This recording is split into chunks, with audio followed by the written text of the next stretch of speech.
Bismillahirrahmanirrahim. Assalamualaikum warahmatullahi wabarakatuh. Syukur alhamdulillah, senang sekali rasanya kita bisa berjumpa lagi di channel ini.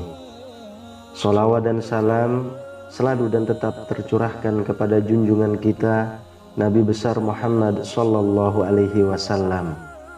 Allahumma sholli ala sayyidina Muhammad wa ala ali sayyidina Muhammad. Harapan dan doa saya semoga saudaraku semuanya selalu diberikan kesehatan, dilapangkan rezekinya, diampuni dosa-dosanya, dan dipanjangkan umurnya. Amin ya rabbal alamin. Sahabat beriman yang dirahmati Allah, sholat adalah tiang agama. Bagi mereka yang beriman, sholat adalah hal wajib yang tidak boleh ditinggalkan dalam keadaan sakit sekalipun. Rajin menjalankan sholat tentu merupakan hal yang sangat baik dan mulia. Namun hal tersebut tidak lantas menjamin seseorang menjadi hamba yang dekat dengan Allah Subhanahu wa ta'ala. Lalu siapa sajakah orang yang rajin sholat namun justru jauh dari Allah Subhanahu wa ta'ala? Dan seperti apa cirinya? Dalam suatu hadis, Rasulullah Shallallahu Alaihi Wasallam bersabda, sesungguhnya pertama kali yang dihisab atau ditanya diminta pertanggungjawaban dari segenap amalan seorang hamba di hari kiamat kelak merupakan sholatnya.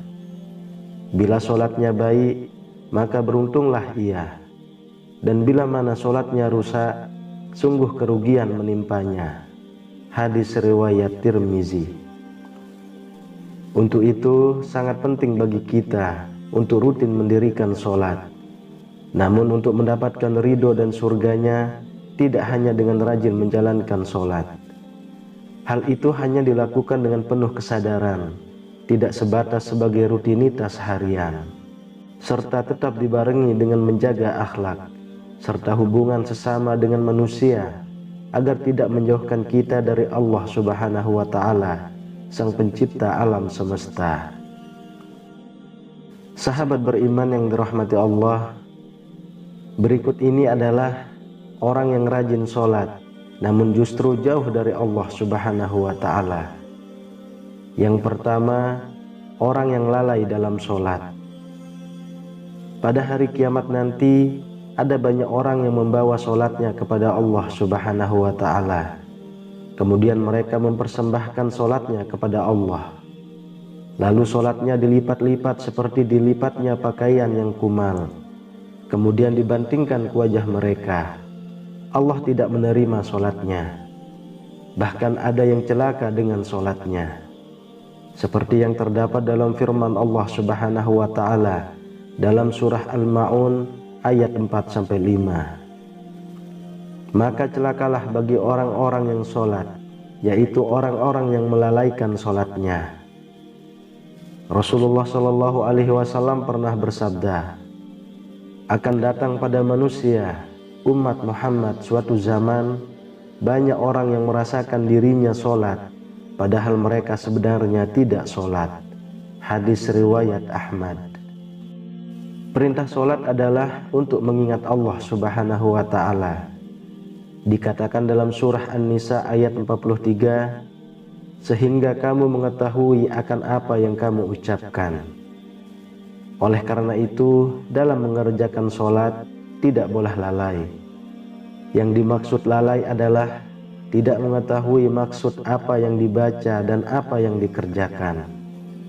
Apalagi jika kurang memperhatikan syarat rukun dan ketentuan-ketentuan sholat lainnya, maka diperoleh hanyalah payah dan letih. Rasulullah Shallallahu Alaihi Wasallam bersabda, berapa banyak orang yang sholat, keuntungan yang diperoleh hanyalah payah dan letih. Hadis riwayat Ibnu Majah. Jadi meskipun merasa dirinya sholat, tapi hakikatnya tidak sholat, dan ia tidak akan mendapatkan hikmah Allah Subhanahu wa ta'ala. Sholatnya pun tidak menambah dekat kepada Allah, tapi justru sebaliknya. Rasulullah menegaskan, barang siapa yang sholatnya tidak dapat mencegah perbuatan keji dan mungkar, maka tiada bertambah baginya kecuali semakin jauh dari Allah. Hadis riwayat Ali ibnu Ma'bad. Yang kedua, orang yang suka menggunjing orang lain. Sahabat beriman yang dirahmati Allah, Allah Subhanahu wa ta'ala berfirman, apakah yang memasukkan Anda ke dalam syakor atau neraka? Mereka menjawab, kami dahulu tidak termasuk orang-orang yang mengerjakan sholat, dan kita tidak pula memberi makan orang miskin, dan merupakan kita membicarakan yang batil bersama dengan orang-orang yang membicarakannya, dan merupakan kita mendustakan hari pembalasan hingga datang kepada kita kematian. Maka tidak bertujuan lagi bagi mereka syafaat dari orang-orang yang membagikan syafaat. Quran Surah Al-Mudaththir ayat 42-48. Dalam ayat tersebut, salah satu penyebab orang masuk neraka merupakan karena suka membicarakan ketidaklebihbaikan orang lain. Orang yang mendirikan sholat namun suka membicarakan kejelekan orang lain, maka ia akan ditempatkan di dalam neraka syakor. Allah melarang kita untuk membicarakan aib orang lain. Allah Subhanahu wa ta'ala berfirman, hai orang-orang yang beriman, jauhilah tidak sedikit purbasangka atau kecurigaan, karena sebagian dari purbasangka itu dosa. Dan janganlah mencari-cari ketidaklebihbaikan orang, dan janganlah menggunjingkan satu sama lain. Adakah seorang di antara Anda yang suka memakan daging saudaranya yang sudah mati? Maka tentulah Anda merasa jijik kepadanya, dan bertakwalah kepada Allah. Sesungguhnya Allah Maha Penerima Taubat lagi Maha Penyayang. Quran Surah Al-Hujurat ayat 12. Yang ketiga, orang yang acuh pada sesama. Allah Subhanahu wa ta'ala berfirman, sesungguhnya aku hanya akan menerima solat orang-orang yang merendahkan dirinya karena kebesaranku, menahan dirinya dari hawa nafsu karena aku, yang mengisi sebagian waktu siangnya untuk berzikir kepadaku, yang melazimkan hatinya untuk takut kepadaku, yang tidak sombong terhadap makhlukku, yang memberikan makan pada orang yang lapar, yang memberikan pakaian pada orang yang telanjang, yang menyayangi orang yang terkena musibah, yang memberikan perlindungan kepada orang yang terasing. Kelak cahaya orang itu akan bersinar seperti cahaya matahari. Aku akan berikan cahaya ketika dia kegelapan. Aku akan berikan ilmu ketika dia tidak tahu. Aku akan lindungi dia dengan kebesaranku. Aku akan suruh malaikat menjaganya. Kalau dia berdoa kepadaku, aku akan segera menjawabnya. Kalau dia meminta kepadaku, aku akan segera memenuhi permintaannya. Perumpamaannya di hadapanku seperti perumpamaan surga Firdaus. Dalam hadis yang lain, Rasulullah SAW menyebutkan bahwa salah satu cara mendekatkan diri kepada Allah Subhanahu wa ta'ala ialah bersifat dermawan dan senang membantu orang lain, terutama kepada orang yang sedang kesulitan.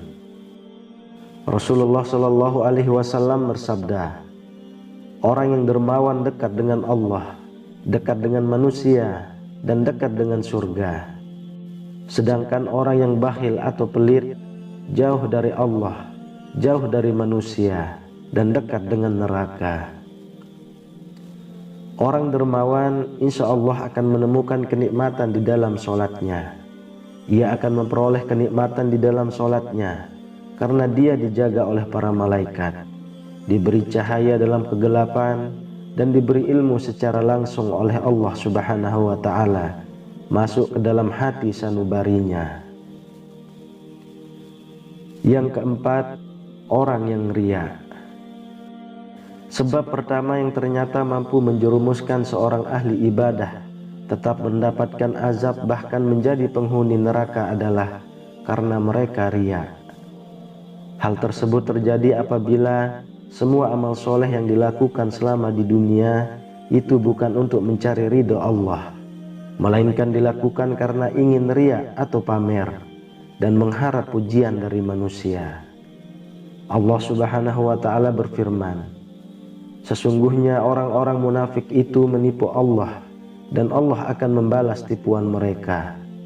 Dan apabila mereka berdiri untuk sholat, mereka berdiri dengan malas. Mereka bermaksud teriak dengan sholat di hadapan manusia, dan tidaklah mereka menyebut Allah kecuali sedikit sekali. Quran Surah An-Nisa ayat 142. Oleh karena itu, sahabat beriman, sebaik-baiknya amalan adalah amalan yang dilakukan ikhlas dan murni lillahi ta'ala, hanya demi Allah, dan cukuplah kita berharap pada ridho dan balasannya atas apa yang telah kita lakukan, karena Allah Subhanahu wa ta'ala adalah seadil-adilnya pemberi balasan.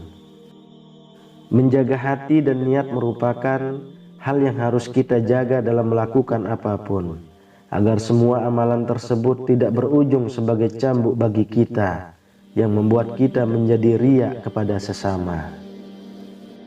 Kemudian yang kelima, orang yang suka berdusta.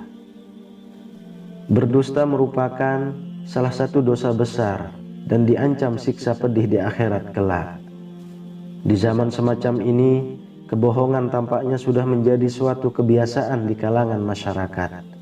Padahal sekecil apapun suatu kebohongan akan tetap dianggap sebagai dosa besar. Meskipun ada seseorang yang rajin sholat dan beribadah, namun jika lisannya suka berbohong, maka sholat dan ibadahnya akan sia-sia semata, karena kebohongan itu akan menghapus amal-amalannya. Jika ia mati dalam tidak bertaubat kepada Allah, maka dia akan dimasukkan ke dalam neraka. Allah Subhanahu wa ta'ala berfirman, sesungguhnya yang mengada-ngadakan kebohongan hanyalah orang-orang yang tidak beriman kepada ayat-ayat Allah, dan mereka itulah orang-orang pendusta.